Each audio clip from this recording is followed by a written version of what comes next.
नमस्कार बच्चों, स्वागत है आप सभी का हिंदी की कक्षा में।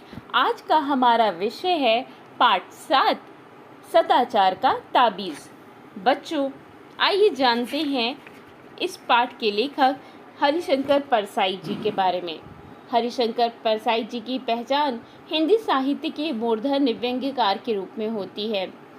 उनका जन्म 22 अगस्त 1924 को होशंगाबाद मध्य प्रदेश के जमानी नामक गांव में हुआ था।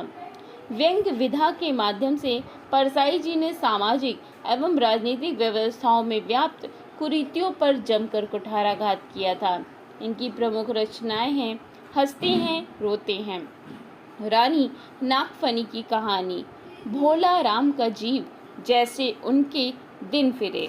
आइए बच्चों पढ़ते हैं इस कहानी को विस्तार से। एक राज्य में हल्ला मचा था कि भ्रष्टाचार बहुत फैल गया है।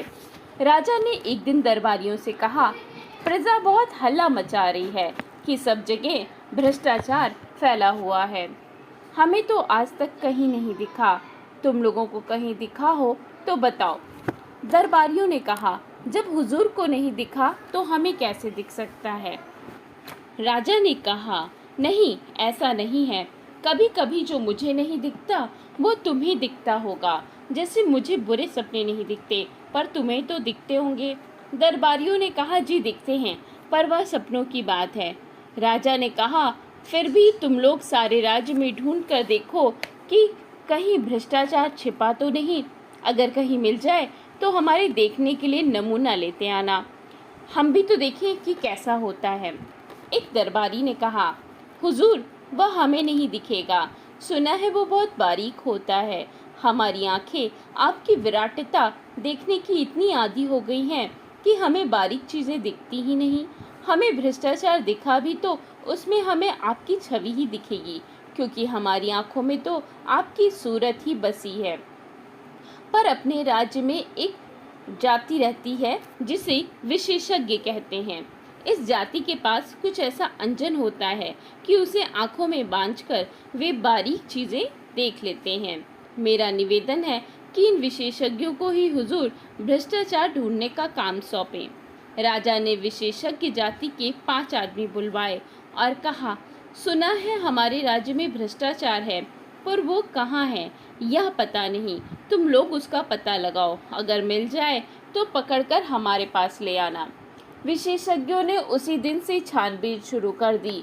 2 महीने बाद वे पुनः दरबार में हाजिर हुए। राजा ने पूछा, विशेषज्ञों, तुम्हारी जांच पूरी हो गई? जी सरकार, एक विशेषज्ञ ने कहा। क्या तुम्हें भ्रष्टाचार मिला? जी बहुत सा मिला, दूसरे विशेषज्ञ ने कहा। राजा ने हाथ बढ़ाया, लाओ मुझे दिखाओ, देखो कैसा होता है। हुजूर, वो हाथ की पकड़ में नहीं आता, वह स्थूल है। वह स्थूल नहीं, सूक्ष्म है, अगोचर है, पर वह सर्वत्र व्याप्त है।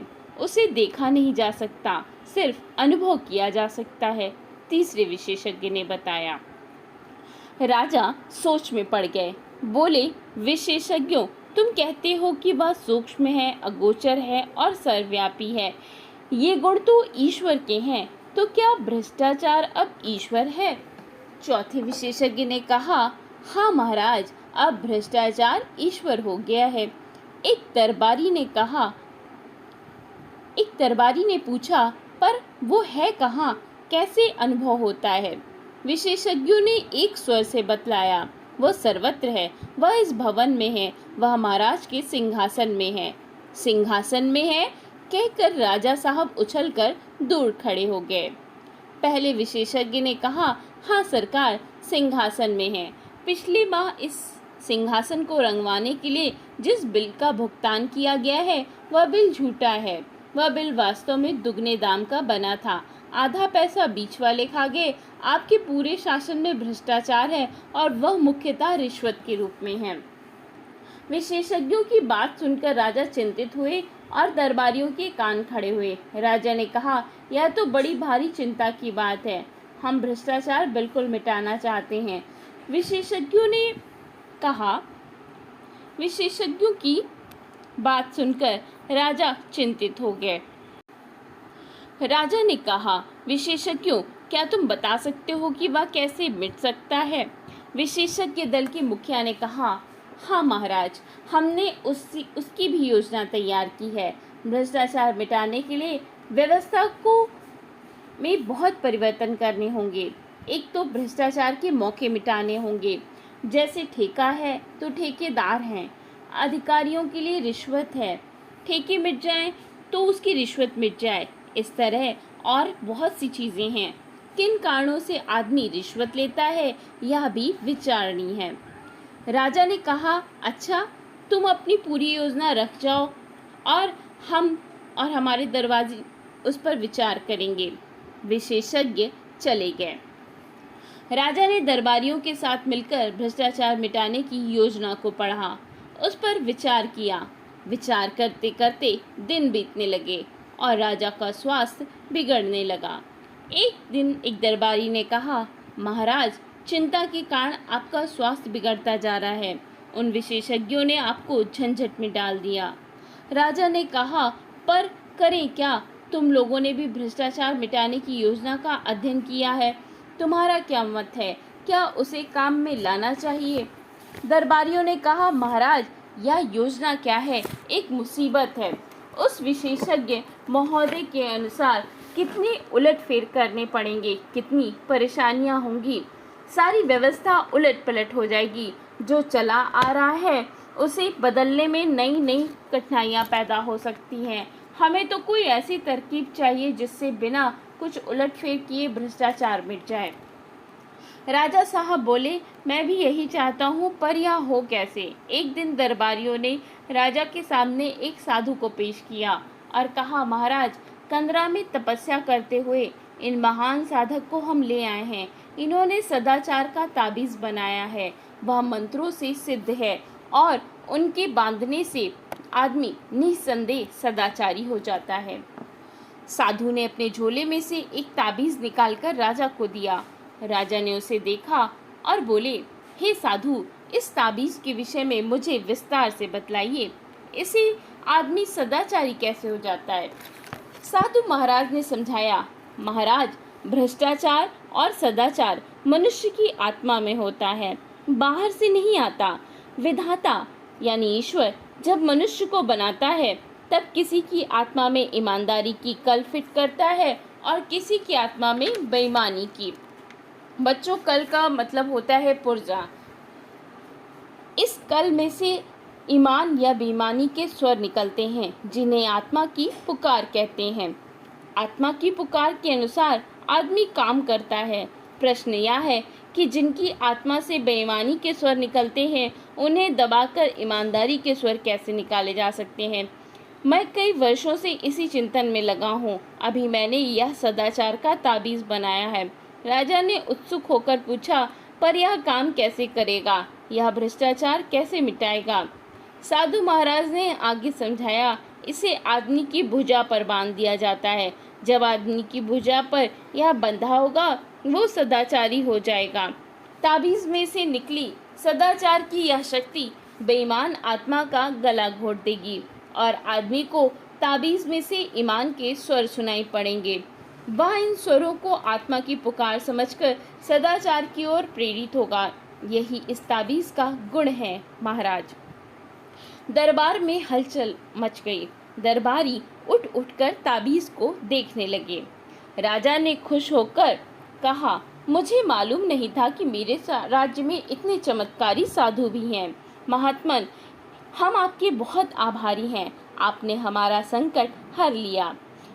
हम सर्वव्यापी भ्रष्टाचार से बहुत परेशान थे, मगर हमें लाखों नहीं करोड़ों ताबीज़ चाहिए।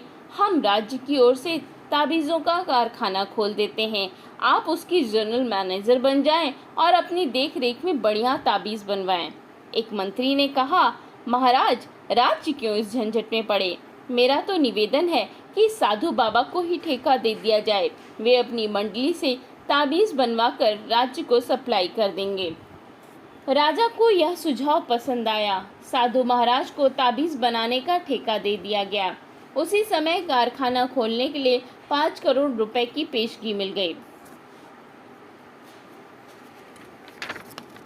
बच्चों, पेशगी का अर्थ होता है अग्रिम भुगतान, यानी किसी काम को करवाने के लिए कुल राशि का कुछ भाग जो पहले ही दिया जाता है।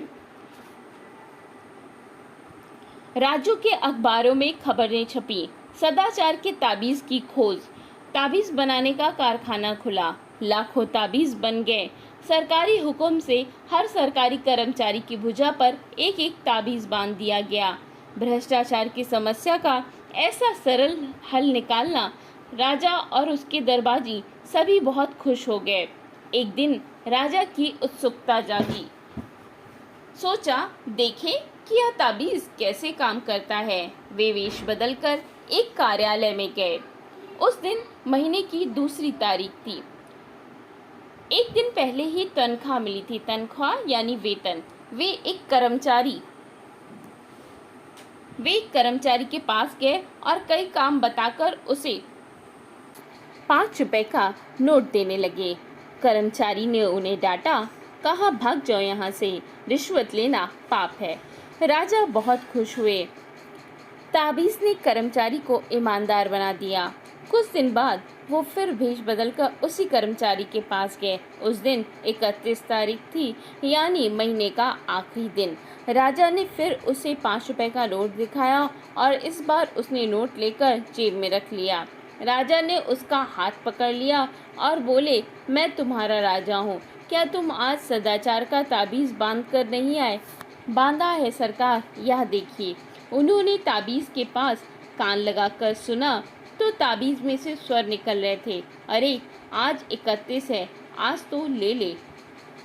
बच्चों, इस प्रकार से समाज में हर ओर भ्रष्टाचार व्याप्त है, जिसे मिटाने के लिए किए गए उपाय कारगर नहीं हो पा रहे हैं।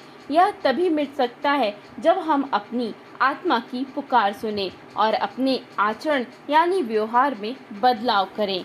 आइए नजर डालते हैं पाठ में आए क्लिष्ट शब्दों के अर्थों पर। विराटता, बड़ा अर्थात विशाल होने का भाव। विशेषज्ञ, विशेष जानकारी रखने वाला। अंजन, आँख में लगाने वाला काजल। सूक्ष्म, बहुत महीन। अगली कक्षा में पुनः मिलेंगे, तब तक के लिए नमस्कार। घर पर रहें, सुरक्षित रहें।